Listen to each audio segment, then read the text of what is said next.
pueden gozar o no de dichas propiedades. En este caso, el lenguaje que emplearíamos sería un lenguaje más rico, con más capacidad de expresión. Tendríamos aquí que la primera sentencia, todos los hombres son mortales, podemos distinguir dentro de esta sentencia dos propiedades: la propiedad de ser hombre y la propiedad de ser mortal. En consecuencia, estamos hablando de que aparecen ahí dos predicados: el predicado H, que tiene un argumento, que es X, y si ponemos H de X, quiere decir que X goza de la propiedad que viene representada por H, en este caso ser un hombre. MX sería la propiedad ser mortal.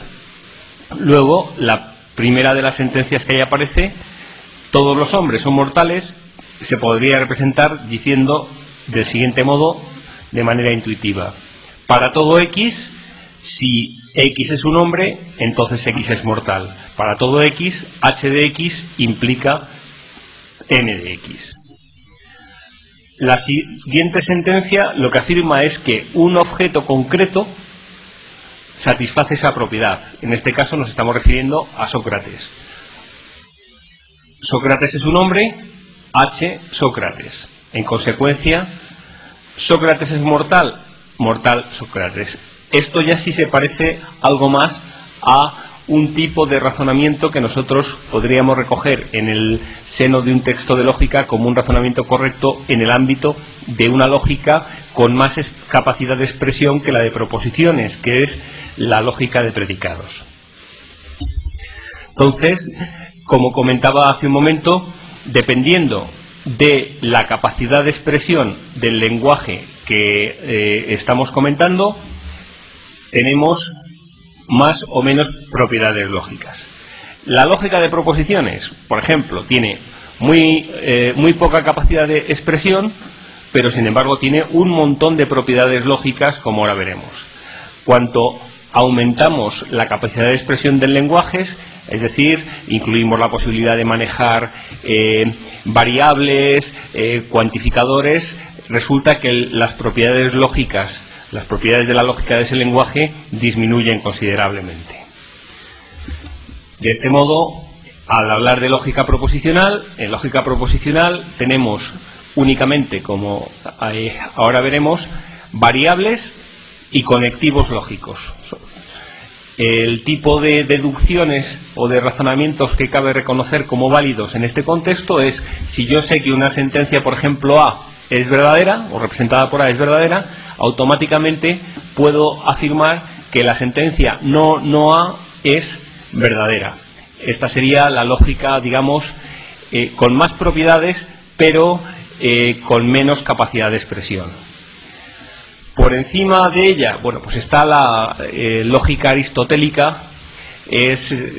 Digamos, hoy diríamos que es una lógica que trabaja con predicados monádicos y con cuantificadores. En este sentido, pues aparecieron o se describieron 19 formas de razonamientos válidos que, bueno, que en muchos libros de filosofía elemental, en donde se dedica un apartado a la lógica, pues aparecen todavía esos 19 modos o esos 19 silogismos válidos. Bueno, pues incluso se utilizaban reglas mnemotécnicas para recordar cuáles eran esos silogismos. Aparecen los nombres de Bárbara, Celarent, Darí, cosas de ese estilo. En principio, ¿qué tipo de razonamiento cabría hacer en el ámbito de la lógica aristotélica? Insisto, lógica con variables, cuantificadores de este estilo, pero con predicados con un único argumento. Pues, por ejemplo, todos los castellanos son españoles. Pues para todo X, si X es castellano, entonces X es español. Todos los españoles son europeos. Bueno, para todo Y, si Y es español, Y es europeo. En consecuencia, todos los castellanos son europeos. Para todo X, si X es castellano, entonces X es europeo. Actualmente se concibe se trabaja en lógica de predicados con más de un argumento. Por ejemplo, ¿cómo diríamos que todos tienen padre? Todas las personas, todo el mundo tiene algún padre. Pues digamos que para todo X, para todo objeto X, existe un Y.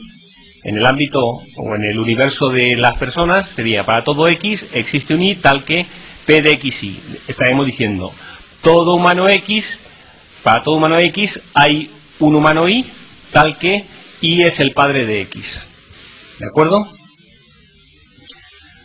Se puede trabajar construyendo, en este caso, nuevos predicados o relaciones entre predicados. Esta sentencia, si yo denoto la P mayúscula como un predicado que denota ser padre y la A mayúscula como ser abuelo, ¿qué estaríamos diciendo? ¿Qué estaría representando esta sentencia que estamos colocando aquí? Estaríamos diciendo que si X es el padre de Y, si Y es el padre de X y Z es el padre de Y, entonces Z es el abuelo de X. Sería una forma de describir lo que estamos haciendo.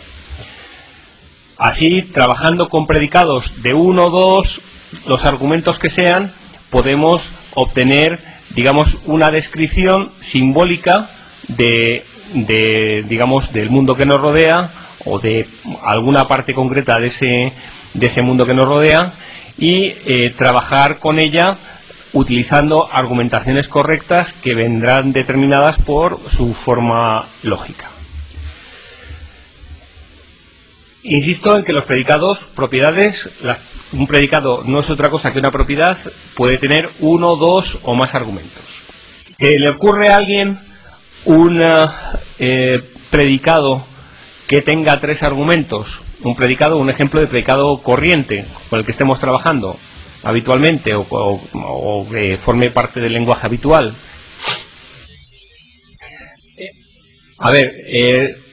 Tengo conocimiento de que alumnos de la Politécnica están en el campus de la Complutense porque parece que les viene mejor. Si hay alguien que quiera responder a esa pregunta desde la Complutense, sea de la Complutense o de la Politécnica, estaré encantado de atenderle.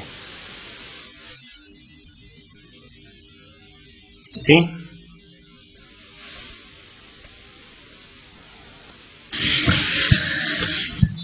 Bueno, soy Cristina. ¿Se me oye? Sí, se te oye. Hola. Hola, se te oye. ¿Podría ser un ejemplo, por ejemplo, la relación entre hermanos, entre 3 hermanos? Por ejemplo... H de X y Z.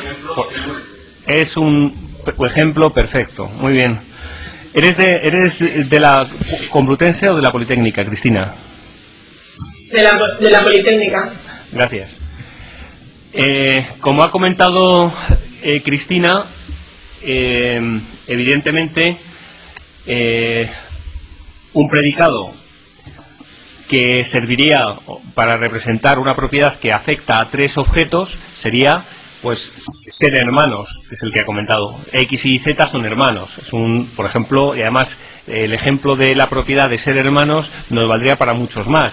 En el caso de puntos, pues podemos hablar de X y Z están alineados o forman parte de la misma línea. Sería otro ejemplo de predicado que afecta o que tiene más de 2 argumentos.